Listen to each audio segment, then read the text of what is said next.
সম্প্রতি যুক্তরাষ্ট্রের supreme court এক রায়ে ট্রাম্প প্রশাসনের বৈশ্বিক শুল্ক আরোপের পদক্ষেপকে অবৈধ ঘোষণা করে এবং ট্রাম্পের ঢালাও শুল্ক আরোপের ক্ষমতা কেড়ে নেয়। এই রায়ের পর শনিবার ক্ষুব্ধ ট্রাম্প বৈশ্বিক শুল্ক 10% থেকে বাড়িয়ে 15% করার ঘোষণা দেন। ঐতিহাসিক এই রায়ের পর ভারত যুক্তরাষ্ট্র বাণিজ্যে তৈরি হয়েছে অনিশ্চয়তা। চলতি সপ্তাহে ওয়াশিংটনে বাণিজ্য প্রতিনিধি দল পাঠানোর পরিকল্পনা পিছিয়ে দিয়েছে ভারত।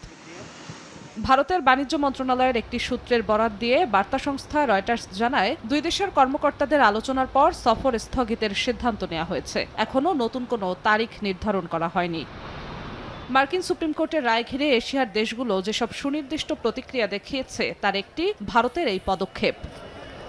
রাশিয়ার কাছ থেকে জ্বালানি তেল কেনায় ভারতের কিছু পণ্যের ওপর 25% শাস্তিমূলক শুল্ক আরোপ করেছিল ওয়াশিংটন। সেই শুল্ক কমানোর বিষয়ে একটি অন্তর্বর্তী বাণিজ্য চুক্তি চূড়ান্ত করতে এ সফরের পরিকল্পনা করা হয়েছিল। চুক্তির শর্ত অনুযায়ী ভারতীয় পণ্যের ওপর মার্কিন শুল্ক কমিয়ে 18% করার কথা ছিল। বিপরীতে আগামী 5 বছরে যুক্তরাষ্ট্র থেকে $50,000 কোটি মূল্যের পণ্য কিনতে রাজি হয়েছিল ভারত।